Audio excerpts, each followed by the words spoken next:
उद्धव ने कृष्ण से पूछा, जब द्रौपदी लगभग अपना शील खो रही थी तब आपने उसे वस्त्र देकर द्रौपदी के शील को बचाने का दावा किया था, लेकिन आप ये दावा भी कैसे कर सकते हैं? उसे एक आदमी घसीटकर भरी सभा में लाता है और इतने सारे लोगों के सामने निर्वस्त्र करने के लिए छोड़ देता है। एक स्त्री का शील क्या बचा? आपने क्या बचाया? अगर आपने संकट के समय में अपनों की मदद नहीं की तो आपको आपात बांधव कैसे कहा जा सकता है? बताइए, आपने संकट के समय में मदद नहीं की तो क्या फायदा? इन प्रश्नों को पूछते पूछते उद्धव का गला रुंध गया और उनकी आंखों से आंसू बहने लगे। ये अकेले उद्धव के प्रश्न नहीं हैं। महाभारत पढ़ते समय हरेक के मनोमस्तिष्क में ये सवाल उठते हैं। उद्धव ने हम लोगों की ओर से ही श्री कृष्ण से उक्त प्रश्न किए। भगवान श्री कृष्ण मुस्कुराते हुए बोले, प्रिय उद्धव, ये सृष्टि का नियम है कि विवेकवान ही जीतता है। उस समय दुर्योधन के पास विवेक था, धर्मराज के पास नहीं। यही कारण रहा कि धर्मराज पराजित हुए। उद्धव को हैरान परेशान देखकर कृष्ण आगे बोले, दुर्योधन के पास जुआ खेलने के लिए पैसा और धन तो बहुत था, लेकिन उसे पासों का खेल खेलना नहीं आता था। इसलिए उसने अपने मामा शकुनी को धूत क्रीड़ा के लिए उपयोग किया। यही विवेक है। धर्मराज भी इसी प्रकार सोच सकते थे और अपने चचेरे भाई को पेश कर सकते थे कि उनकी तरफ से मैं खेलूंगा।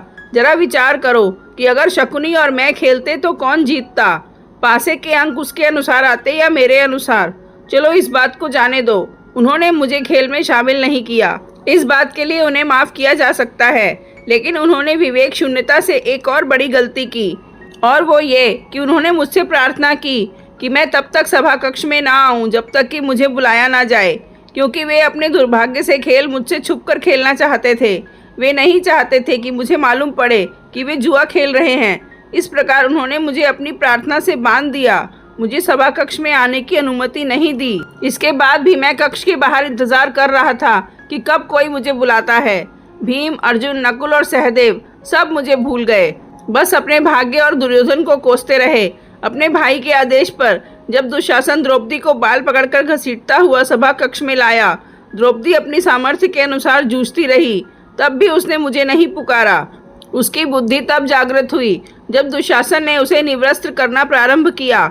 जब उसने स्वयं पर निर्भरता छोड़कर हरि हरि अभयम कृष्णा अभयम की गुहार लगाई, तब मुझे उसके शील की रक्षा का अवसर मिला। जैसे ही मुझे पुकारा गया, मैं अविलंब पहुंच गया। अब इस स्थिति में मेरी गलती बताओ। उद्धव बोले, कान्हा, आपका स्पष्टीकरण प्रभावशाली अवश्य है, किंतु मुझे पूर्ण संतुष्टि नहीं हुई। क्या मैं एक और प्रश्न पूछ सकता हूँ? कृष्ण की अनुमति से उद्धव ने पूछा। इसका अर्थ ये हुआ कि आप तभी आओगे जब आपको बुलाया जाएगा। क्या संकट से घिरे अपने भक्त की मदद करने आप स्वतः नहीं आओगे? कृष्ण मुस्कुराए। उद्धव, इस सृष्टि में हरेक का जीवन उसके स्वयं के कर्म फल के आधार पर संचालित होता है।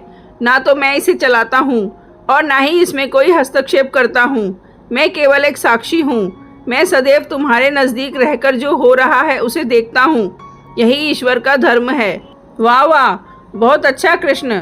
तो इसका अर्थ ये हुआ कि आप हमारे नजदीक खड़े रहकर हमारे सभी दुष्कर्मों का निरीक्षण करते रहेंगे। हम पाप पर पाप करते रहेंगे और आप हमें साक्षी बनकर देखते रहेंगे। आप क्या चाहते हैं कि हम भूल करते रहें, पाप की गठरी बांधते रहें और उसका फल भुगतते रहें? उलाहना देते हुए उद्धव ने पूछा। तब कृष्ण बोले, उद्धव, तुम शब्दों के गहरे अर्थ को समझो। जब तुम समझकर अनुभव कर लोगे कि मैं तुम्हारे नजदीक साक्षी के रूप में हर पल हूँ, तो क्या तुम कुछ भी गलत या बुरा कर सकोगे? तुम निश्चित रूप से कुछ भी बुरा नहीं कर सकोगे। जब तुम ये भूल जाते हो, ये समझने लगते हो कि मुझसे छुपकर कुछ भी कर सकते हो, तभी तुम मुसीबत में फंसते हो।